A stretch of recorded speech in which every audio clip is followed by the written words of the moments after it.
Bonjour à tous. Dans cette vidéo, vous allez apprendre à programmer une instruction conditionnelle à l'aide de la calculatrice Texas Instruments, notamment la calculatrice Texas Instruments 83 Premium. Alors pour ceux qui n'ont pas ce type de calculatrice, qui ont par exemple un modèle un peu en dessous, beaucoup de commandes seront similaires. Si jamais vous avez une question sur vos anciens modèles de calculatrice, je vous invite à m'envoyer un message sur Pronote. On va donc programmer l'algorithme, le programme qui est ici, que vous trouvez dans le TP informatique numéro 3 et dans l'exercice numéro 4. Donc on va commencer par aller dans Programme. Ici, cette calculatrice vous propose deux modes de programmation. Un type de programmation qui utilise le langage Python. Donc vous pouvez très bien utiliser ce mode-là pour tous les exercices qui concernent le langage en Python, mais il est quand même préférable et plus simple d'utiliser un ordinateur si possible.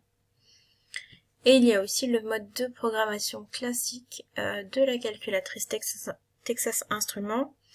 Et c'est sur celui-ci que l'on va se concentrer parce que beaucoup d'entre vous n'ont pas forcément le modèle le plus récent qui dispose de la programmation en Python. Donc, on choisit celle-ci. On va créer un nouveau programme et on va lui donner un nom. Location ou loc. Ici, le A qui est en surbrillance nous indique que la touche alpha est verrouillée, ce qui va nous permettre d'accéder aux fonctionnalités en vert sur les touches que vous pouvez voir juste ici. Donc moi je choisis de l'appeler location. Et ensuite on fait entrer. Donc tout d'abord il va falloir que l'on demande à saisir une valeur et que cette valeur soit affectée à x.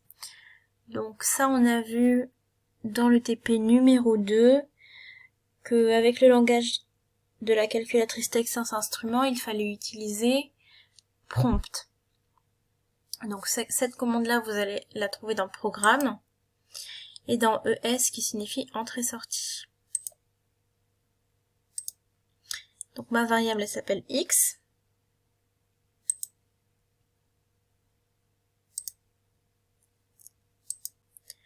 Ensuite, on va commencer l'instruction conditionnelle. Donc, on va de nouveau dans Programme, on sélectionne if, et il va falloir écrire notre condition.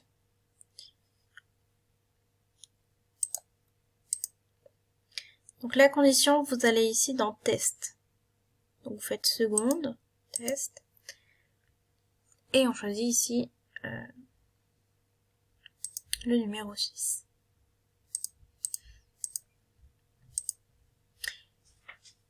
Donc, si x est inférieur ou égal à 250, alors, donc c'est then, numéro 2, alors que va-t-on faire? On va vouloir affecter le nombre 75 à la variable c. Donc l'affectation en Texas Instruments elle est un peu différente de celle en Python.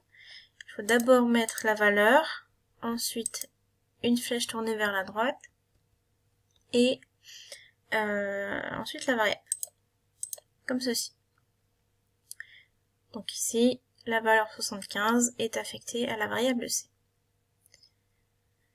Et ensuite, sinon, si la condition n'est pas remplie, donc c'est else, que va-t-on faire? Eh bien, la variable c, on va lui affecter cette valeur-là.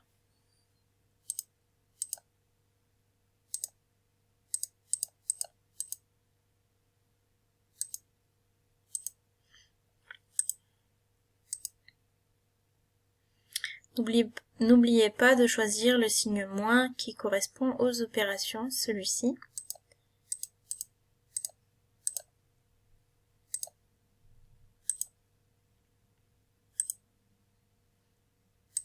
Ensuite, on va indiquer que notre instruction conditionnelle est terminée avec le end, numéro 7.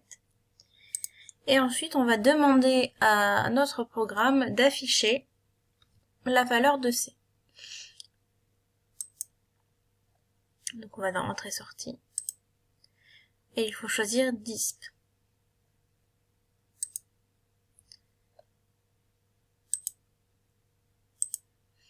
Donc là, notre programme est terminé. Il s'enregistre automatiquement. On peut quitter. Et vous verrez que si vous voulez le modifier, on a bien le programme à l'identique qui s'est bien enregistré. Donc maintenant, on va l'utiliser pour vérifier les réponses obtenues à la question 1. Donc, on va l'exécuter. On clique sur Entrée. Et là, le programme nous demande quelle est la valeur de x. Donc, pour le premier, on va écrire 162. Et normalement, on est censé trouver 75. Donc ici, il nous renvoie bien 75. Et pour le second, on est censé trouver 180. On va vérifier quand même.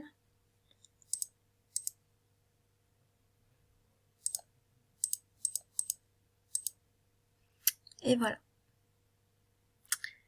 Alors maintenant, si jamais vous avez plus de place sur votre calculatrice et que vous voulez supprimer votre programme, vous allez aller dans Mémoire ici, qui est accessible en tapant préalablement sur la touche seconde.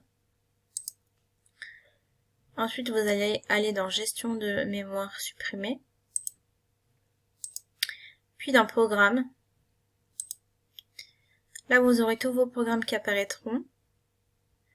Ici, cette flèche indique que le programme qui est sélectionné, c'est celui-ci. Ensuite, vous cliquez sur Supprimer. Si vous voulez le supprimer, vous cliquez sur lui. Voilà, j'espère que cette vidéo vous a bien aidé. N'hésitez pas à me contacter si vous avez des questions.